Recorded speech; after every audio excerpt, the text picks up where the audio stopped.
Hello, this is Justin Williams with the Wolfpacker podcast.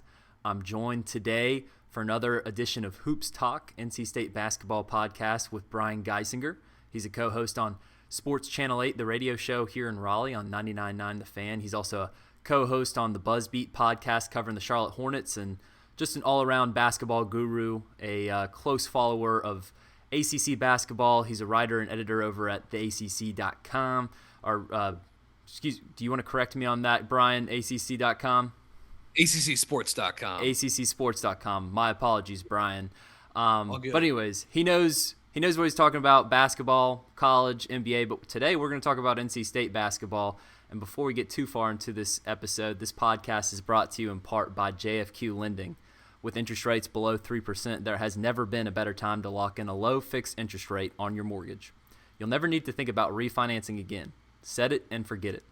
And with JFQ Lending, you are guaranteed to get the highest level of customer service. They have an A+ rating with the Better Business Bureau and over 3,000 5-star reviews. I've got a new contact for you, so listen closely. Give Gage Kistner a call today at 480-401-1681 or email Gage directly at gkistner@jfqlending.com. That's GKISTNER@jfqlending.com. JFQ Lending, Inc., Equal Access Lender, licensed in over 40 states, www.jfqlending.com. And while you're at it, head over to thewolfpacker.com and use promo code PACK60, that's promo code PACK60, for a free 60-day trial on all of our premium content, news, and analysis over at thewolfpacker.com. Please remember to subscribe, rate, and review this podcast wherever you listen to us. We're on the Apple Podcast app, Spotify, Google Play, pretty much wherever you listen to podcasts. And if you're watching us on YouTube, please remember to subscribe to our YouTube channel and give this video a thumbs up. Okay, Brian, let's get into it here. I was checking back the archives. It's been a long time since we've had you on, and for a number of reasons. So the last time you were on was January 7th. It was just after NC State suffered a 4-point loss in Littlejohn Coliseum to Clemson. And at that point in time, you're thinking, look, I mean, tough loss for NC State, maybe many turnovers down the stretch than you wanted, but it was a loss that, you feel kind of good about the Wolfpack afterwards. And NC State still has a good chance to fight for a strong spot in the ACC. Looked like a tournament team at that time. Well, a lot has changed since. I believe, if I'm correct here, they've lost 7 of their last 9 games. Many of the reasons why we haven't had you back on, there was a 10-day COVID pause in the middle of that after a 32-point loss to Florida State. And since then, it just hasn't been the same. Then, they get their first win in 2021 at home against Wake Forest at the end of January. But, of course, that comes with a season-ending ACL tear for your star player Devon Daniels, the fifth-year senior guard that led the pack in scoring, assists, steals, was the primary ball handler. I mean, he pretty much did a little bit of everything for NC State, and ever since the Daniels injury, NC State has won just 1 game. They fought hard since Devon Daniels has been out. They've been a little bit more competitive than maybe many would have predicted. A 3-point loss up at Syracuse, and fought Virginia hard at home, lost ultimately by 7 points in PNC Arena. But most recently, NC State lost kind of an ugly one against Duke, 69-53. And recently, turnovers have been the problem. But I think, we'll get into the weeds a little bit more on what's been happening recently, Brian. But since it's been so long, I guess let's start off by talking about, what's gone wrong for the Wolfpack. And I think it has to start with, losing your star player in Devon Daniels, which, of course, we all hope, he's okay and his future's okay and his rehab goes well. But just what exactly can you summarize how big of a loss that was for the Wolfpack? Yeah, I actually wrote like a day or two after the injury to Daniels, or after the diagnosis, was announced. I wrote a long piece at ACCsports.com talking about, just how important Devon Daniels has been to NC State's offense last year, but especially this year without Markel Johnson. Justin, you and I have talked about this on several of the pods when I've come on with you. Like, not only is Devon Daniels like a guy that scores a lot and plays on both ends of the court, because he's a two-way player. He's a good point of attack defender. He gets lots of steals, but he was without a doubt NC State's best and most consistent and efficient half-court creator. There was no one that ran pick and roll better for NC State this year than Devon Daniels. In years past, that'd been Markel Johnson. Braxton Beverly has really shifted his role to being a spot up guy. And when he was sort of healthier earlier in the year, I thought he did an okay job as sort of like a caretaker. But even then, Braxton's job as like the point guard was bring the ball up across half court and then have Devon Daniels run across those two Iverson screens at the elbows, and you throw it to him at the side, and then you run side pick and roll. And NC State ran a lot of offense like that, and it was pretty effective. It's not like the most inventive form of basketball. It's not going to lead to the most prettiest form of half-court offense, but it's going to limit your turnovers, and it's going to target the money areas of the court. And you've got a big, durable wing, veteran wing that wants to get is hell-bent on getting to the rim, and Devon Daniels. And like you live with that. And then you have guys like Funderburk and Bates rolling. You have those guys sitting the offensive glass. You Allen and Beverly, they're spotting Helms, those guys spot up. And that's what you roll with. And then all of a sudden you take that out. And I think actually like State has good guard personnel on this roster. And I think eventually Cam Hayes and Shaquille Moore are going to be very good ACC guards. I think they have moments already. I thought Shaquille Moore was pretty awesome against Duke, actually. I thought he was sort of like the lone bright spot. But you get into this issue now with State where this may be true, and I'd be curious to know what you or any of the listeners sort of think on this. But like, I think it's safe to say that without Daniels, in terms of just like who are the best players now on this roster for State, it's probably Manny Bates and DJ Funderburk, right? Like, I think we can – that's probably where we are. Maybe you want to advocate for Helms or eventually Shaq Moore or Cam Hayes or whatever. But I do think right now those are the two best guys on the roster. And unfortunately, it was hard to play those guys together this season with Devon Daniels. And now you take Daniels off the court and everything just becomes exponentially more challenging. You're still largely running the same offense. You're still trying to run a lot of pick and roll, but it's just so much easier to keep the ball on one side of the court if you're playing NC State with Funderburk on the court, Bates on the court, and no Devon Daniels. Here are some stats. This is with Bates and Funderburk on the court together this season. 126 minutes.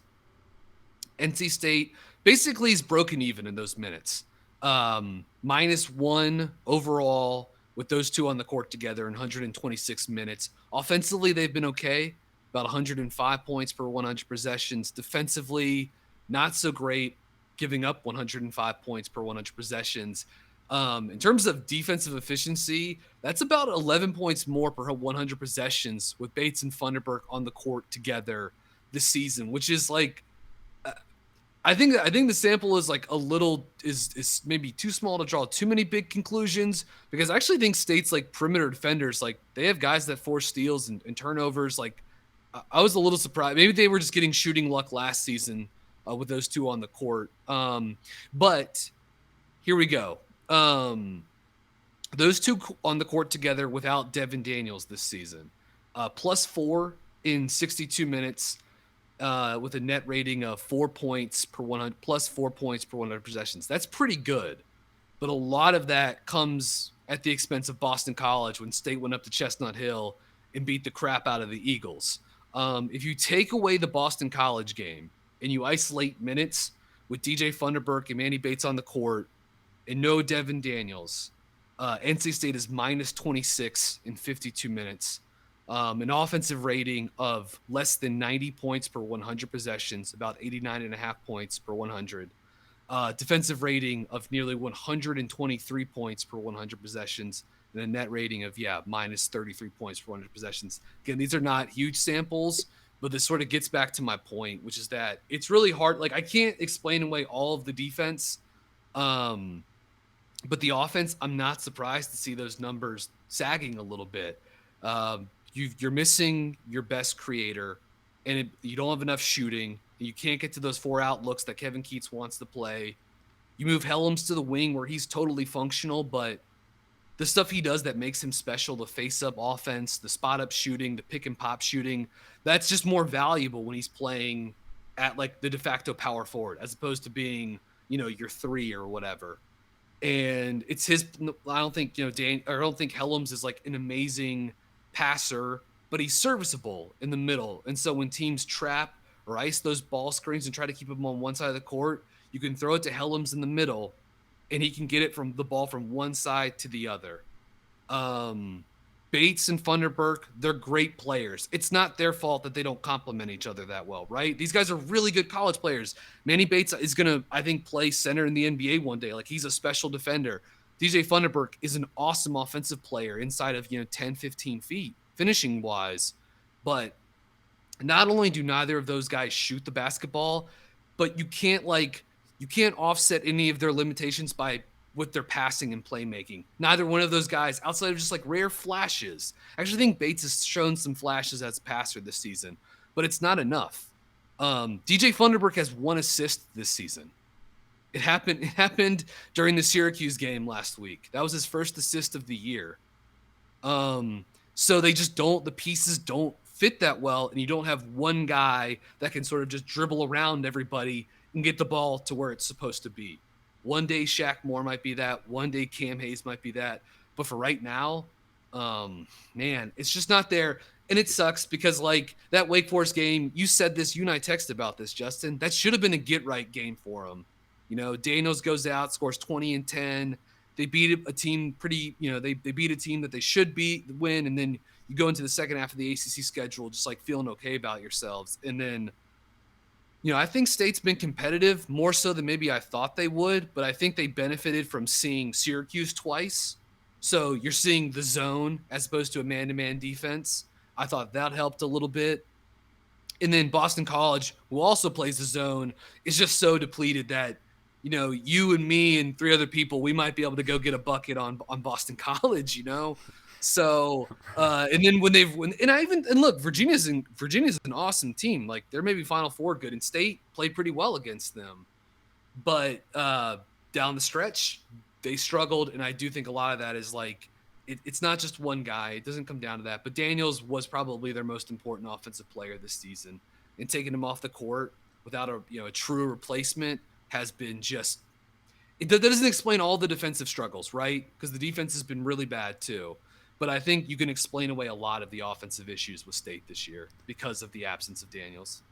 Well, you hit on so many great points there. I want to break this down further because, you look at from when Daniels went down in the Wake Forest game, NC State's 1-4. But, in that 4-game sample, or really 3-game sample after the Wake Forest game, you're still kind of feeling okay about NC State in terms of just being a competitive ACC team. I thought they played their best half of basketball to that point in the Carrier Dome in the first half. I think they scored 47 points. We're up 9 on the Orange, and then they just went cold in the second half. I thought they played Virginia really strong. And, kind of to your point about the personnel problems, it's just Bates and Funderburk and Helms in the lineup at the same time. It just isn't complimentary. And, Funderburk kind of got NC State rolling on that big 10-0 run that brought him back into the game, gave NC State a 1-point lead late in the second half. But then Funderburk went to the bench, and I know Keats caught a lot of criticism for that, and maybe he could have gone in with 3 minutes to go or whatnot. But it's like, what are you gonna do? Are you gonna put out a lineup that just doesn't mesh just because those are your best 3 guys on the court? Well, you know what? That's what we saw against Duke for a majority of the game. I mean, all 3 of those guys were the minutes leaders. They all played over 33 minutes, and you saw what happened. You saw how vulnerable that lineup is against the perimeter. I mean, Matthew Hurt there's a reason he went 6 of 6. He's a great shooter, but some of that is on the defense as well.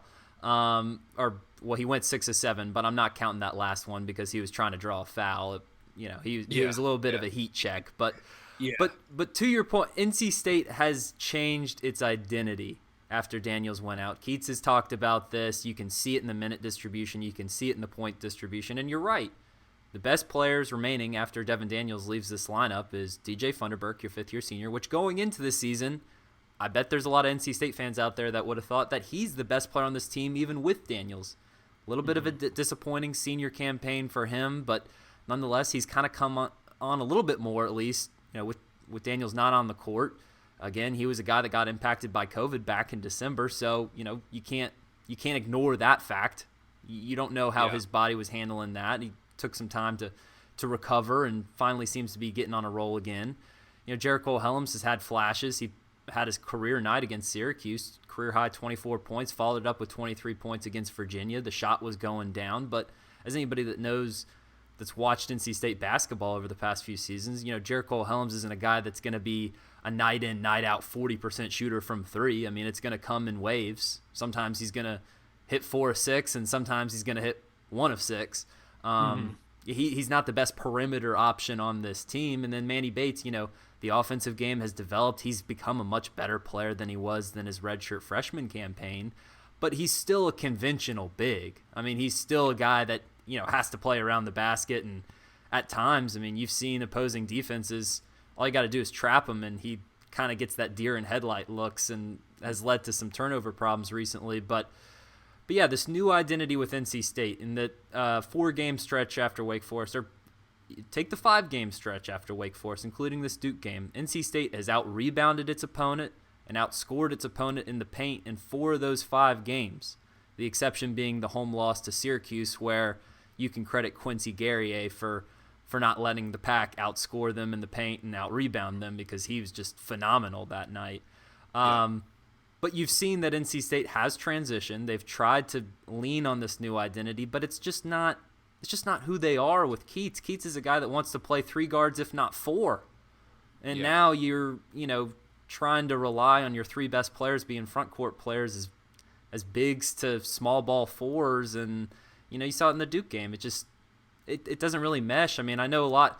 Answer this for me, Brian. I know I get a lot of comments on our message board. Why not play DJ Funderburk, Manny Bates, and Jericho Helms at the same time? And my quick answer, I'm not as analytically sharp. I'm not as a basketball guru like you, so maybe you can explain it a little bit better. I'll just say it doesn't work out. It's not complementary. It's just too many of the same player on the same court. So why doesn't that work? Yeah, I think I addressed some of that at the top of, which is like, one, let's start with defense, which is that State switches 1 through 4 defensively, right? Like that's what State does. They switch 1 through 4. The center drops on pick and roll, and they basically switch everything else. I actually thought last season DJ Funderburk was a pretty good switch defender, and if you will remember from the Miami game in Raleigh last season, he shut Chris Likes down. Like, they started switching pick and roll 1 through 5, and DJ Funderburk stayed in front of Chris Likes. It was one of the most impressive defensive outings I saw in the ACC last season.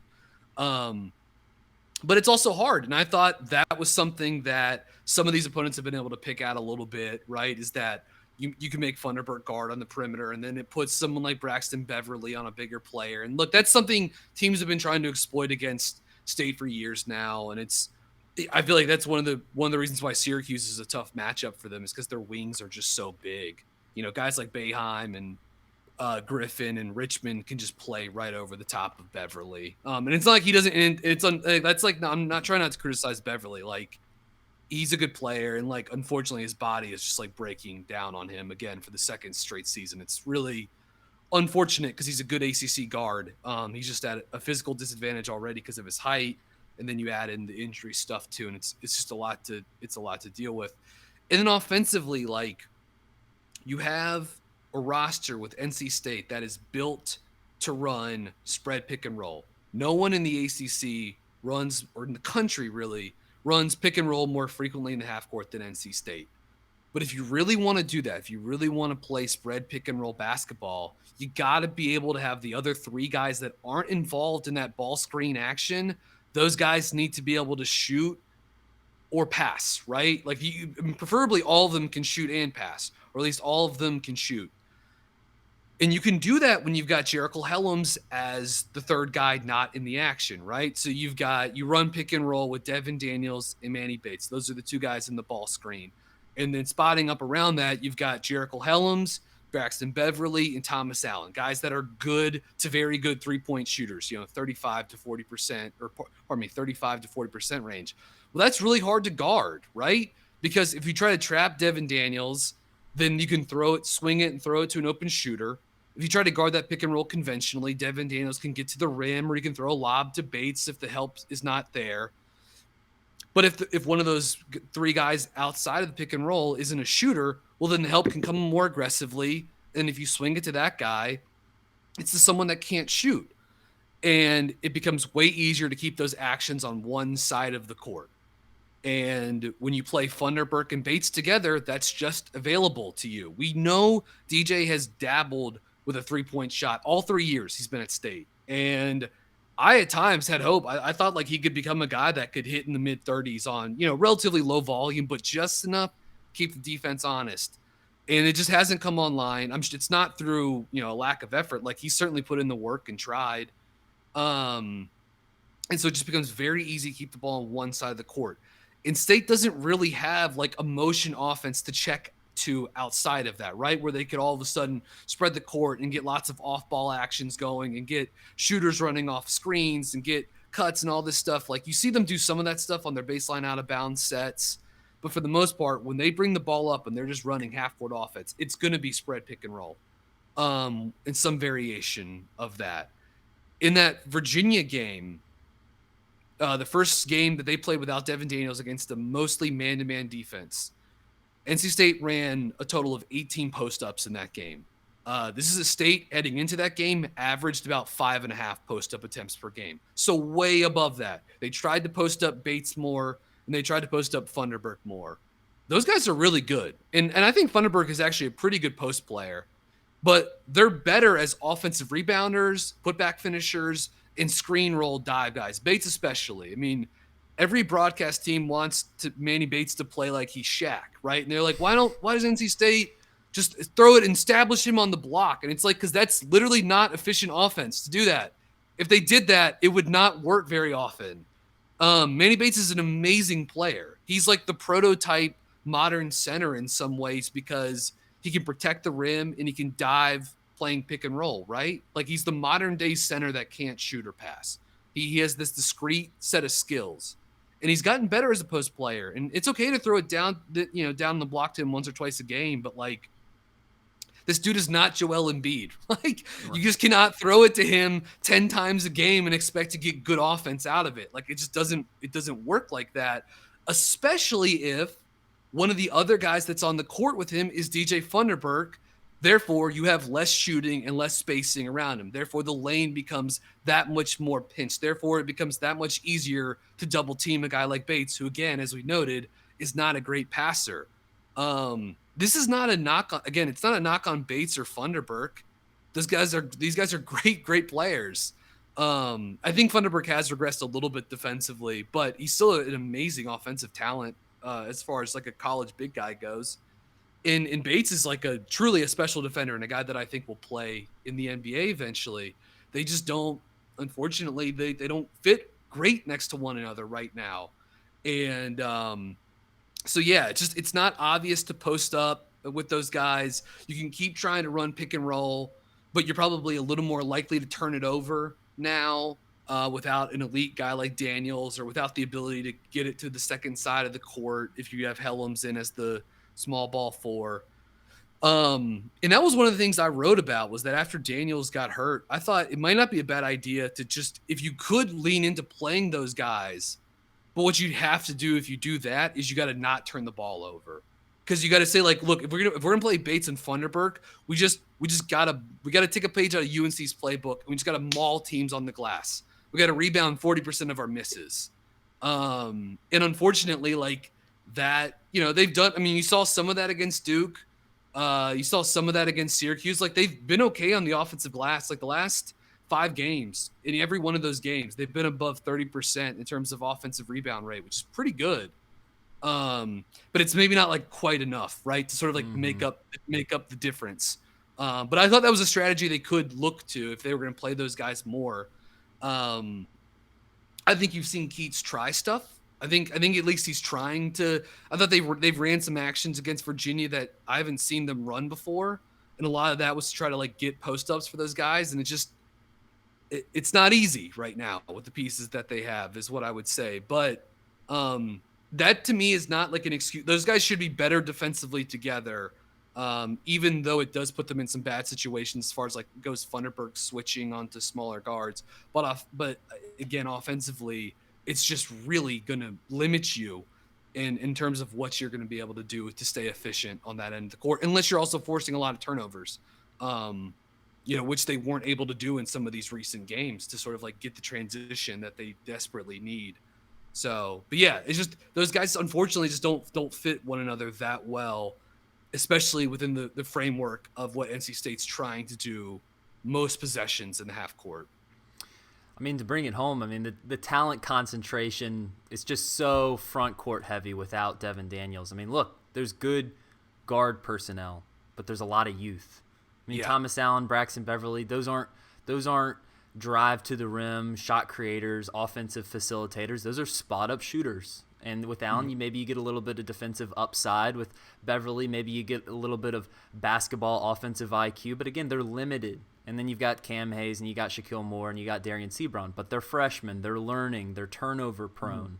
And they also went without a non-conference schedule of, 3 or 4 games to get into this, a limited offseason. I mean, the cards were already stacked against these freshman guards. But again, to bring it full circle, I mean, it's just without Daniels, I respect Keats for trying to adjust and make it work. I didn't necessarily think that was going to be the case. Just looking back at Keats' track record, you know how he is. He can be stubborn. He's not necessarily an adjuster so much as let's make what we do best work. And I thought maybe we would see a little bit more Cam Hayes, a little bit more Darian Sebron to try to fill in those holes and keep doing what they're doing with Devon, with that they did with Devon Daniels. But I've been pleasantly surprised. They've tried to adjust. It's just the pieces aren't there. So quickly, go ahead. One last thing I want to bring up too, because you referenced the end of the Virginia game with Funderburk and Bates, and a lot of was made about the rotations at State, the end of that game for State, and Keats' answer of a question at the press conference. I'll say this, like, if you want to criticize Keats, that's fine. If Keats can justify his answer however he wants, right? Like he's the coach. He gets to manage the rotations however he wants. Like it's part of his job. I do think some people were still missing, didn't quite have their eye on the ball, because like regardless of who was playing center the last few minutes of that game, Virginia diced up State's defense by moving without the basket, like away from the basketball. Like they would run pick and pop with Jay Huff, and then Trey Murphy would cut back door. And I thought like the biggest reason that like that game slipped out of hand late wasn't because of like which center was on the court. And to be clear, Bates is the better defensive center, like by a variety of metrics. And that was the reason he used. Exactly. Yeah, that's why, like, when people were like, man, Keats did this wrong, he managed this wrong, it was like, if you go by results, I guess, but like process-wise, what he did, like, was in theory, like in the moment, the right thing to do, you know? And again, if you think he should have gotten Funderburk back in earlier, I'm not even telling you you're wrong. I'm just saying, like, the process for what he was doing made some sense. And it was really State's help defense away from the basketball. And Virginia does this to everybody. This isn't like, they diced up UNC's help defense the other night. They do this. Like, they have a center that makes 40% of his threes and can pass. Like, guess what? It's really hard to guard that, especially when they have good cutters like Trey Murphy and Reese Beekman. So, like, and Sam Hauser. So, like, I wanted to get that out there because I thought that was generating a lot of talking points. And I get the frustration. I just thought it was like a little misguided, because ultimately, like, what cost State that game was they were playing a great team with a great offense, and their help defense like went asleep a little bit late in that game. Well, it became a bigger talking point than it was because of his response. And look, yes, I mean, the frustration came out. Keats is not a guy that's going to get frustrated often in a post-game press conference. He's not like Roy Williams, where every loss, he's pulling his hair out, talking about how it's like devastation in Haiti or whatever, or he wants to jump off a building because his team lost. I mean, no, he's normally cool, calm, and collected. But look, I mean, he just lost his star player. They had 2 COVID breaks. They lost, 4 of their last 5 going into that game. They had a chance to beat the best team in the ACC, and he was frustrated. So, it is what it is. But I agree with you. I'm not going to split hairs over who was in at what. Virginia probably would have won that game if Funderburk was in versus Bates. I mean, let's be honest. They're shocker. They're a good team. But I want to talk about one thing quickly, and then I want to talk about these freshman guards to kind of close it up. But to kind of give us a little bit of recency bias here, let's talk about the upcoming matchup with Pittsburgh, because NC State's going to get a date with the probable ACC Player of the Year in Justin Champagnie, who just coincidentally is the matchup that comes right after NC State got torched by Matthew Hurt in PNC Arena on Saturday. And they're not the same player, but they've got a lot of similarities in terms of their pick and pop ability, and I just think both of those players present matchup problems for NC State. So, Brian, could you tell me, from what you saw in that Duke-NC State game, what went wrong for NC State defensively against Matthew Hurt? And then B, do you expect similar results on Wednesday when NC State travels up to Pittsburgh and takes on Justin Champagnie?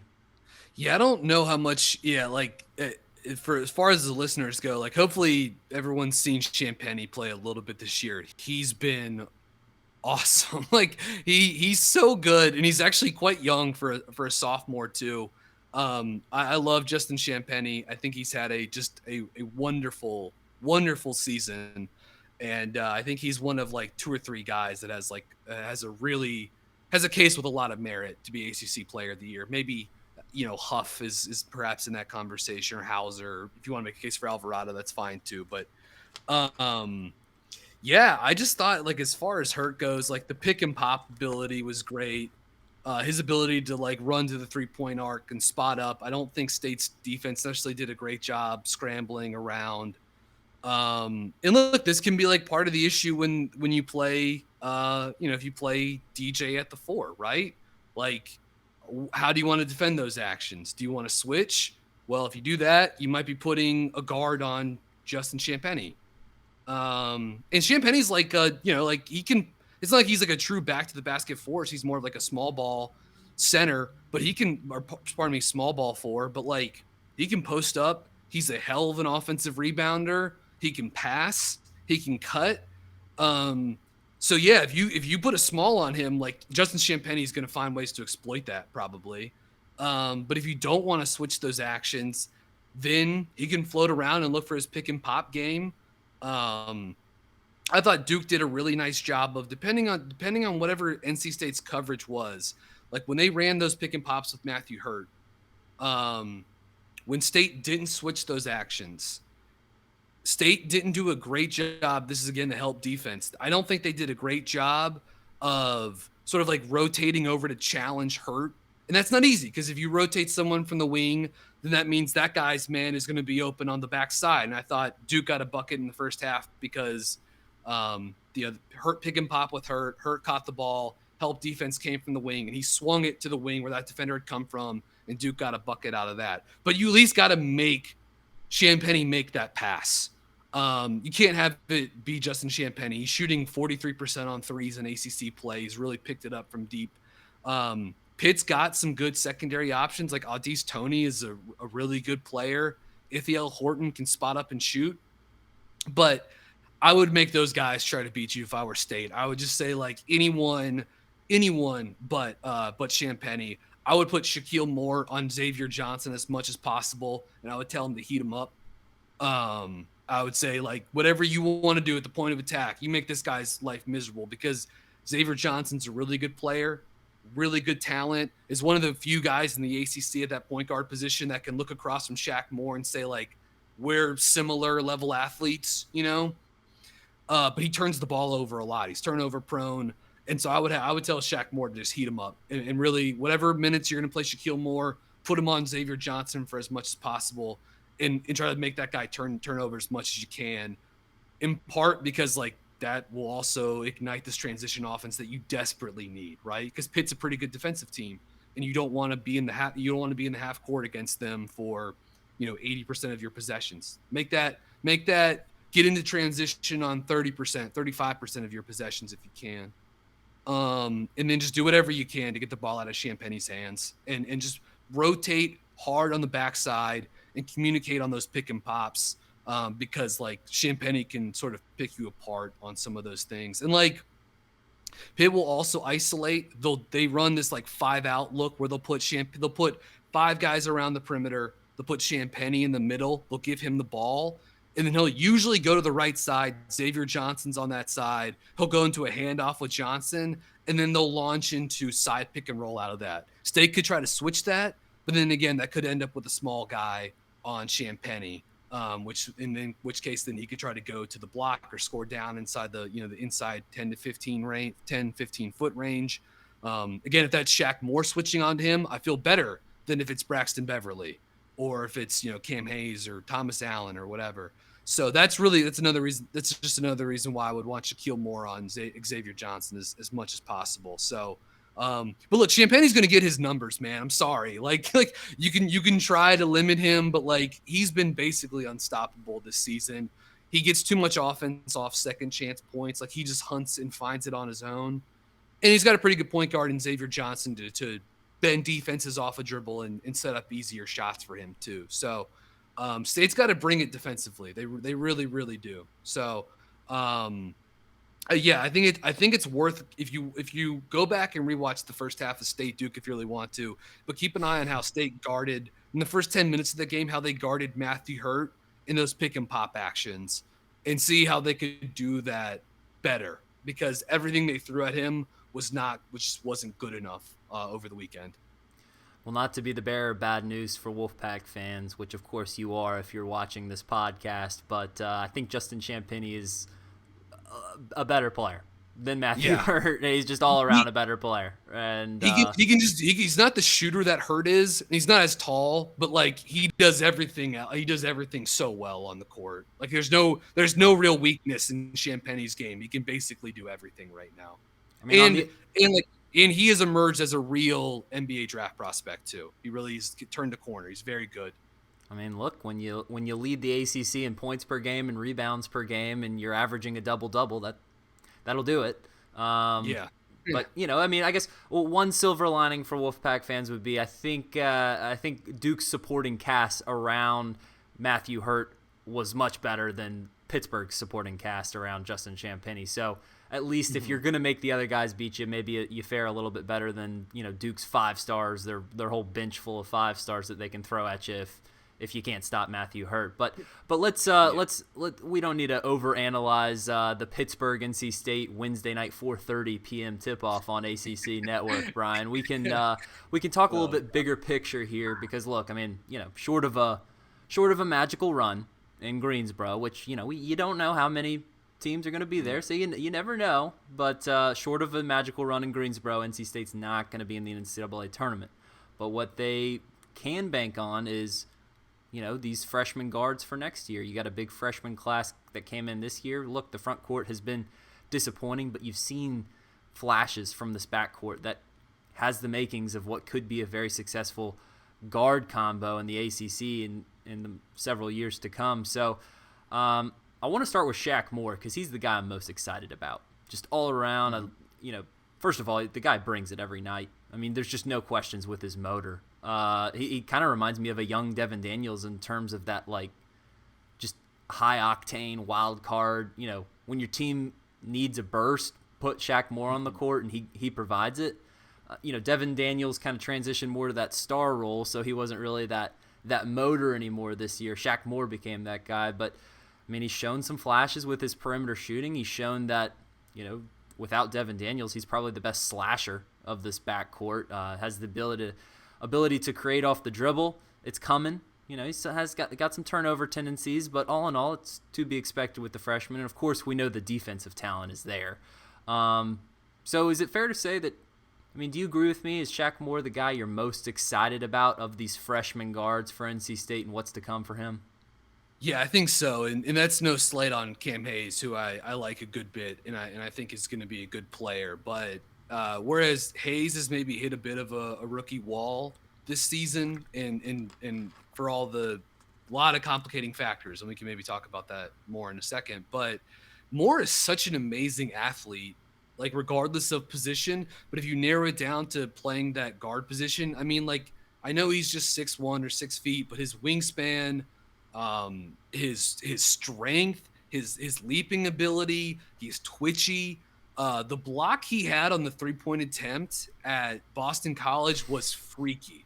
Well, I know Boston College had like members of their volleyball team playing in that game or whatever, but like he jumped from like a step outside the free throw line and blocked a dude. I mean, it was ridiculous what he did on that.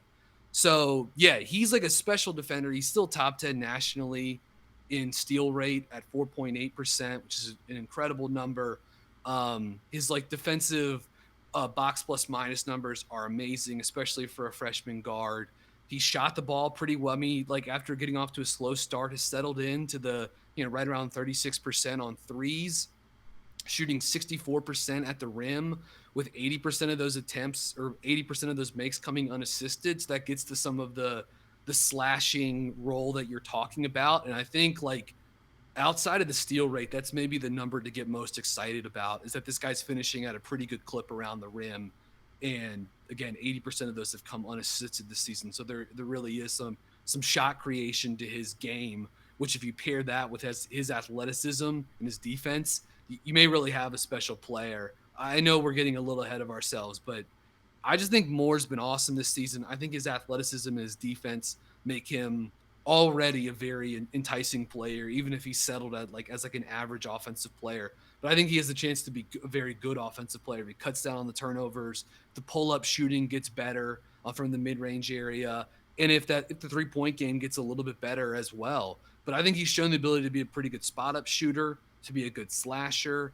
I like the fit of he and Cam Hayes going forward. I think those guys can actually complement one another pretty well, because I think they have sort of like varying skill sets and strengths and weaknesses that you can get those guys to turn into a pretty nice backcourt. And I'll say this too, like you might be hard pressed to find a backcourt that has faster hands than those two guys, going forward. Those are two, I know Shaq Moore is like the steals artist on this roster, but Cam Hayes has some incredibly quick hands as well. And I think he's going to settle in and end up being a really nice ACC guard as well. So no, I think Moore's been great. He was awesome against Duke. I mean, he was terrific in that game.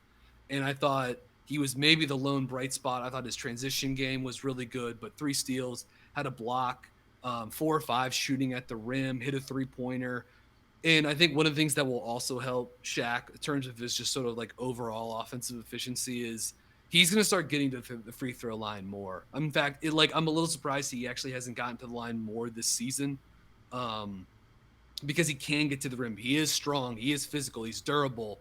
And I think he's just got to keep doing that, keep driving it, because eventually he's going to start getting more of those calls, and that just him getting to the free throw line and being a decent, or I know he has not shot, he's only shot 17 free throws this year, which is kind of wild to me, but he's going to get there a lot, I think, eventually. And that is going to help him turn into just overall a more efficient offensive player.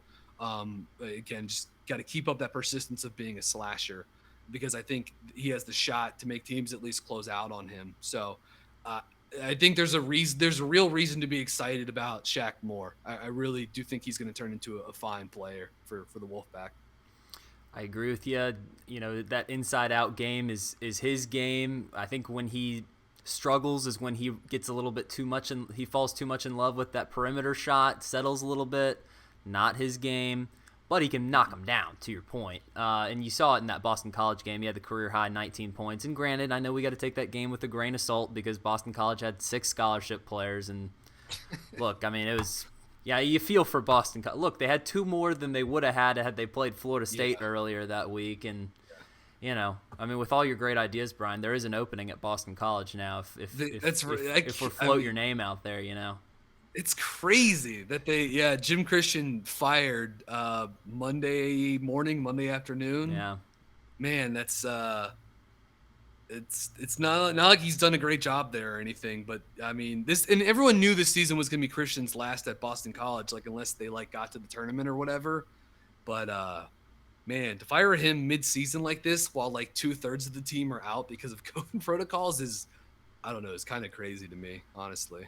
But it was encouraging to see what Shaq Moore was able to do against them. And since that game, I think he has settled into that role a little bit more, where you haven't seen these games where he's shot 6 or 7 3-point attempts and I mean, more times than not, he's probably going to make 2 of them, as opposed to how he played against Carolina when he made his first 4 and got from that Carolina game on, he started falling in love with the 3, and that's, I think, where his little January slump came in. But I'll be very interested to see how he closes out the season now that he's kind of playing more to his style. And let's talk about Cam Hayes, because, I mean, he's the guy early on in the season. Back in December, we were probably more excited about him. I mean, he was putting up the numbers. He looked like the oldest freshman in the country with his assist to turnover rate. I think he had like 16 assists before he had 2 turnovers. And granted, it was against much lesser competition than he's going to face in the ACC. But, then December happens, NC State goes into the 3-week COVID pause. He's one of the guys that gets impacted by said COVID pause. He doesn't return until that Carolina game. That's his first game back. And really, he played well in that game in limited minutes. But then after that, there's been definitely a freshman slump. And the thing with Hayes is that you can see that he has the ability to be a very strong ACC guard. I think the biggest thing with him is just finishing, making shots and then finishing at the rim. He hasn't been able to do that this season. Why do you think that is, Brian? I mean, not asking you to speculate on maybe his like physical impacts from the break. I mean, clearly that could have impacted the way the rest of his season has gone, but from what you've seen on the court, non-health related, do you think he can eventually become a finisher? And once he does, what kind of player is that gonna make him? Yeah, I think he can. A couple things to your point. Yeah, like Hayes has not gotten to the rim much this season, and when he has gotten there, he's not done well. He shot just 33% at the rim in the half court, according to Synergy. Drawing just 2.9 fouls per 40 minutes. Like, he's been far more comfortable. You and I talked about this a couple months ago. Far more comfortable as like a pull-up shooter, and his pull-up shooting numbers have been incredible this year. And that's why I think when he becomes better, when he becomes more committed to going to the rim, he's going to, similar to Shaq Moore, he's going to get more free throws out of that. And when he becomes a better finisher at the rim, and teams have to honor that, it's just going to open up this pull-up shooting game, which may be like a real thing for him. And if that's the case, then you've got a guy that you can really be like a smooth engine for you of this pick and roll offense at State. You got a guy that can pass and play make for others. If he becomes a better finisher, he's going to get to the line more. That's going to make him more efficient. Turnovers go down a little bit. And I think a lot of that will come with getting stronger, getting more experience. I think Hayes' talent is really appealing. I think he's going to be a very good player. In the pull-up shooting, if that's legit, then maybe you actually have something pretty special. But additionally to your point, just 31% shooting on twos in ACC play, 33% on threes, 4.8 turnovers per 40 minutes in ACC play, which is a lot. It's just too many. And only 2.5 free throw attempts per 40 minutes in ACC play. So given how much he's handling the ball or whatever, that's just got to be higher. Same with Shaq Moore. Those guys need to get to the free throw line more, and I think they will. But there was one play he had against UVA. It was in the second half. I thought he had a couple of really nice plays against UVA, even though he was maybe not overall great in that game. But there was one moment in the second half. It was sort of like a transition possession, sort of secondary break possession maybe. He got the ball. He was flying down the middle of the court. State set up to set what's called drag pick and roll, which is when like one or two guys in transition set up above the break or at the top of the key to set a ball screen for the guy that's dribbling in transition. It's called drag pick and roll. And Hayes did such a nice job. He went across the screen, and he did what's called snaking the screen, which was after he came off driving, he drove back across in the opposite direction from where he had started, right? So he goes right to left. He comes back right. And in doing so, he creates separation from his defender and also allowed Manny Bates to seal off. I think it was Jay Huff. And he's able to just scoop all the way into the rim for a layup. And it was when Markel Johnson had it cooking at State, that was something that he was really good at doing, was snaking ball screens. And I thought that was really impressive for a freshman, especially to whip that thing out during a drag transition play like that. Or a drag ball screen in transition, I should say. I think the flashes with Hayes have been really appealing, and I want to like lean on that more so than I sort of want to like focus too hard on the negatives. I think there's a lot to like with Hayes, and I think he's going to be a good player going forward. And again, like I said, I think he and Moore fit one another. The one thing that I would do, and I know, like you said, maybe, you said it sort of tongue in cheek, and we're sort of saying it in jest of like, oh, you never know what could happen in Greensboro. They could win the tournament or whatever. But it's like right now, State is not set up to play in the NCAA tournament. Like this is like probably not going to happen, or almost certainly not going to happen. So you do want to have sort of an eye on next season. I'm not saying you banish someone like DJ Funderburk from the rotation, like continue to play him. But I would play, and same with Beverly, but I would play as much as I can. I would play as much Cam Hayes, Shaquille Moore, Thomas Allen, Jericho Helms, Manny Bates, and then, some Darian Sebron too. But it's just like, I think Hayes, Moore, Allen, Helms, and Bates could be the starting lineup for next season. That lineup has played a total of just 5 minutes so far this year. So let's see them more down the stretch here. Let's get those guys more reps playing with one another would be sort of my focus looking ahead. And I know that's not fun, and I know it's not. I know it's gotta suck. The season has probably just been crappy to deal with in general. Now you're staring down the barrel of no NCAA tournament for a third straight season. You would have gone last year if it hadn't been canceled. And that's not fun to think about, but I really do think it's something to focus on, that while you're still trying to compete and win games now, because there's no opportunity cost to doing that. Try to play those guys as much as you can. Try to play Shaq Moore and Hayes together as much as possible, and I think play them as much as possible too with Helms, Bates, and Allen, because I think that could be a really nice starting lineup for them next season. So that would be my focus going forward. But that's so much it's way different when you're on the inside. It's easy for me to look at these numbers and spit out what I think. I'm not a part of the program, and I'm sure those decisions are tough to make, but I would want to see those guys play together as much as humanly possible between now and the first week of March. Well, I mean, I would be in the same boat as you in that, because it's not like tanking.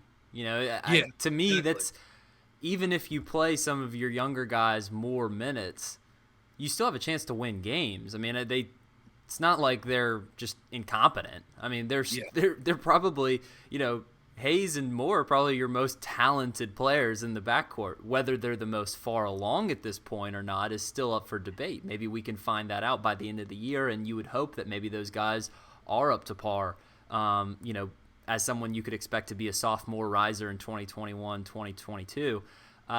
That's going to be the number one thing I watch of these freshman guards. I think I kind of know what to expect with Moore in the future. I want to see more from Cam Hayes in these final 5-6 games, and even into Greensboro. Would love to see him pick up some momentum going into this offseason, because, look, it's been a tough ACC stretch for him. If he could just finish a little bit more, if he could make some shots, I think the defense has been promising. But yeah, of those three freshmen, I'm most interested to see what he does in the conclusion of this regular season. And to wrap us up here, Brian, I want your thoughts on Darian Sebron, because, look, I mean, the physical assets are there. You love to see a 6'7" guard that can handle the ball. Look, the turnovers have been there, but handle the ball like a guard. And the athleticism's there. I mean, I know Shaq Moore's one hell of an athlete, but Darian Sebron, if you've seen him in dunk competitions in practice or before the warm-ups and everything, I mean, the guy's just full of athleticism. At times, the half-court sets have looked stiff. He looks a little lost. He's raw, but there's a lot of talent there. So what do you make of Darian Sebron? Would you play him more? I mean, he played the most. I think he played the most minutes in ACC play against Syracuse, and he looked good in those 16, 17 minutes up in the Carrier Dome after Devon Daniels left. I mean, he's your biggest guard. He's bigger than Devon Daniels even, but he's your only guard over 6'3", and I'm not so sure Cam Hayes is a true 6'3" yet. But with all that said, I mean, what's your take on Sebron? What do you expect from him in the future, and how much would you play him down the stretch? Yeah, I would play him a lot down the stretch too. I like Sebron. I thought he jumped out even early in the season against some of the bad competition with North Florida Charleston Southern, which it's just side note. Charleston Southern played High Point last week, and I do color commentary for High Point. And so I called 2 Charleston Southern games, and man, it was just like, time is so weird to process now, because I was trying to think back to Charleston Southern, NC State playing way back on November 25th, and it was just, man, just a lot's happened in the world since then. I guess is the way to think about it. It was making me feel old and tired trying to remember that game. But no, I would play Sebron a lot. I love his frame. I know he's a little skinny. Like, he's got to get stronger. And if he does that, that's going to help him be a little bit better finisher around the rim. You brought up that first Syracuse game. He had 2 steals and a block in that game. 3 of 5 shooting at the rim. He's raw. He's not shot the ball very well this season from any level of the court. I think the flashes in transition have been really enticing. Like, he's had some really nice sort of like full court, open court playmaking possessions. There was even one during one of the UNC games where I think it was the game that State won in Raleigh, where he had like a pretty awesome like steal and he pushed down in transition, and then Day'Ron Sharp just came flying in out of nowhere and pinned it against the backboard. But like, what are you gonna do? He's a first-round NBA draft pick. These things happen against guys like that. But no, I think Sebron's interesting. He offers you a little playmaking. He's gonna have to get way better with the basketball in the half court. But with Hayes and Moore, Sebron will never be asked to be anything more right now than like a secondary guy.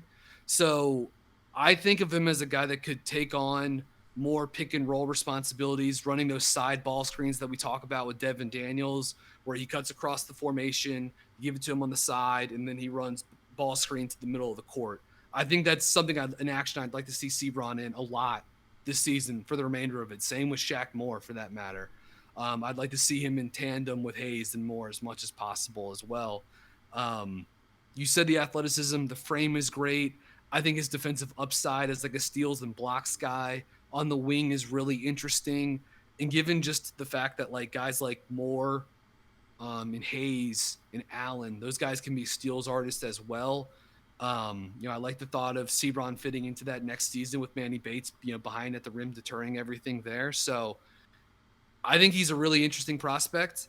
And just I'd like to see him have a nice, strong finish, getting to play some minutes to close out the season, because I think he can be a real player for them, and like a not just a rotation piece, but a guy that can contribute and have a real impact on both ends of the court, and like perhaps be like a real special player for them in transition specifically. Well, Brian, thank you for your exceptional analysis and commentary. As always, we appreciate you hopping on the podcast here. And look, Wolfpack fans, a lot to still watch here down the stretch of this regular season. I wouldn't bet the mortgage on an NCAA tournament appearance, but nonetheless, there's a lot of young key pieces going into next year that you can still get excited about next year with what you can see on the rest of the court for this season. Plus, there's some opportunity to win some games. There's some winnable games out there, and you never know what happens in Greensboro. So, Brian, again, thank you. Please go give him a follow. Our listeners at home on Twitter, it's at @bgeis_bird. You can follow me personally at Justin H. Will. Give our main account a follow at the Wolfpack at the Wolfpacker on Twitter. Give us a like on Facebook, NC State Wolfpack on thewolfpacker.com. Remember to subscribe, rate, and review this podcast wherever you listen to us. We're on Apple Podcasts, Spotify, Google Play, anywhere you listen to podcasts. And you can always stream us on thewolfpacker.com.